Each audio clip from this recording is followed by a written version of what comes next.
this is Ed Talenti, and today we're going to review the Akai MPK Mini Mark II. The Akai MPK Mini Mark II is not a new product, but it is one that I've been using every single day for more than a year now. It's a very simple yet feature-packed device that is capable of a lot more than you'd expect from something in this price range.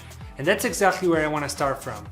The price. At the moment of this review, this little guy is like $99 or 99 euros for us Europeans, and you can find it for that price on any store from Amazon to eBay to anything else.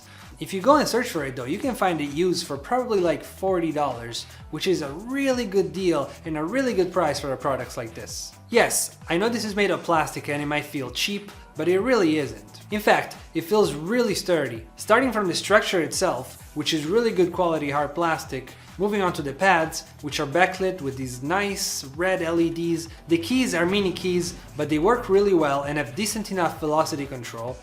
Also, the knobs are sturdy and smooth, and the buttons are really well laid out. The only thing that I'm not in love with is this little joystick, which is not really precise as a mod wheel, and it's even less precise as a pitch bend.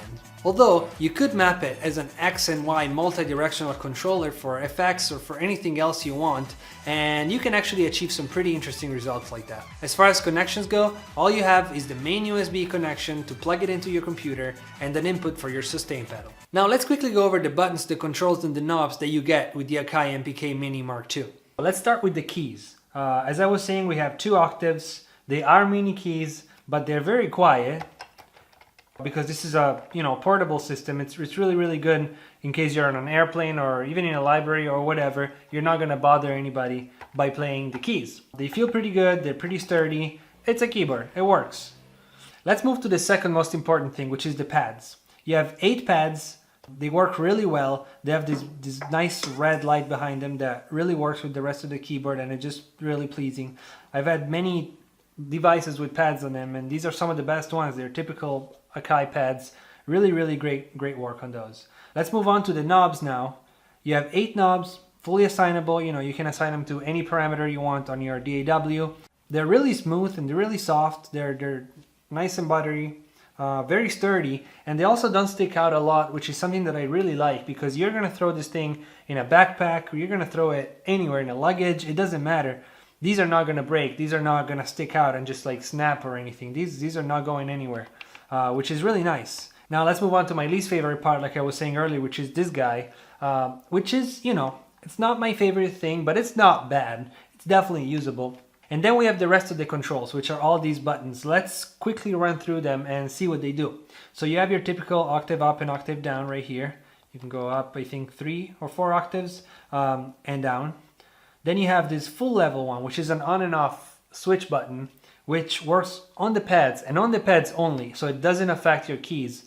But on the pads, basically when you have this on, whenever you press a pad, you're gonna trigger it at maximum velocity. So you lose the velocity control, you only have full velocity.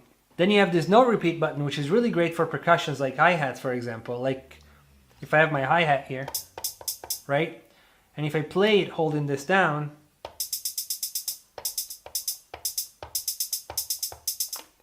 could be really useful for a lot of different applications.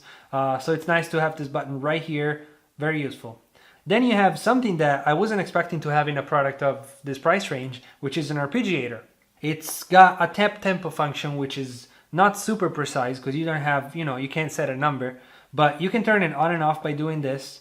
You can tap your tempo, line it up with your DAW or whatever song you're doing, and then you just lay down the chord and it triggers arpeggio. Now you do have a bunch of controls that act on the arpeggiator. I don't know if you can see them on the camera, but these little writings all over here. So you have quarter note triplet, eighth note triplet, 16 note, and so on and so forth. You have up, down, random, etc. Different arpeggiators like to set how many octaves you can do, and you have the amount of swing that you want to do. So you can actually tweak this quite a bit and get some pretty good patterns going straight from this little keyboard. On this side, you have these 3 buttons that are all for the pads. As I said before, you have 8 pads and you have 2 banks of them. So you actually have 16 possible sounds at once.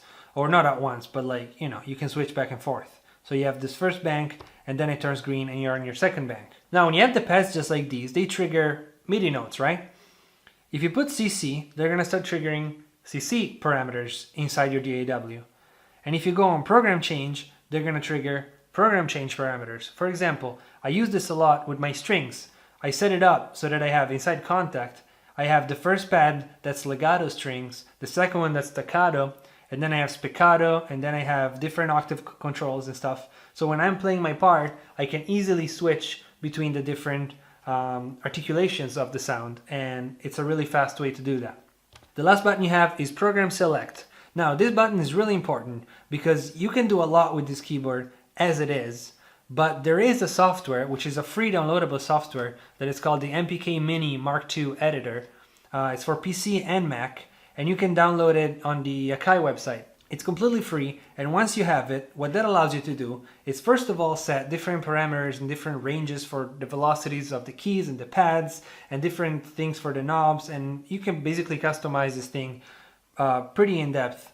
But this Program Select thing, it allows you to create presets, so you can have, you know, different layouts for your keyboard, and when you change them, it changes the entire layout of the keyboard. Like, for example, the pads become different notes and trigger different things. So you can really build it and really customize it for yourself. For example, I tend to just use the first two, and I have the first one that's set up for drums so that the notes that are on these pads line up with my drum rack. And I have the second one, which I use more with like contact instruments and stuff, where I have all my articulations and everything already set up.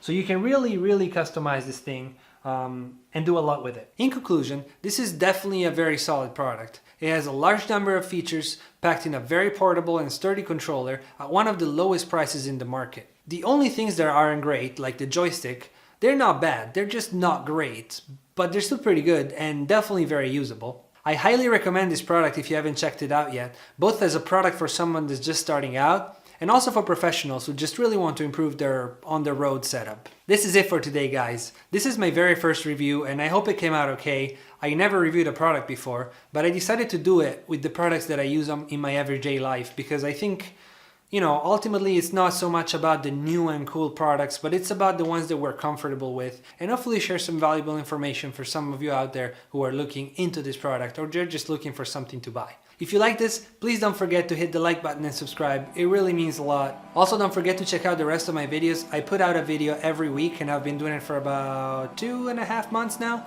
and I'm having a lot of fun. So if you enjoyed this content, please subscribe to the channel and stay tuned for more. Also follow me on Instagram and on Facebook. It's always at edtalenti, or for Facebook, it's facebook.com/edtalenti. I hope you guys had a good time. I'll see you next week. And as always, stay positive, and positive things will happen.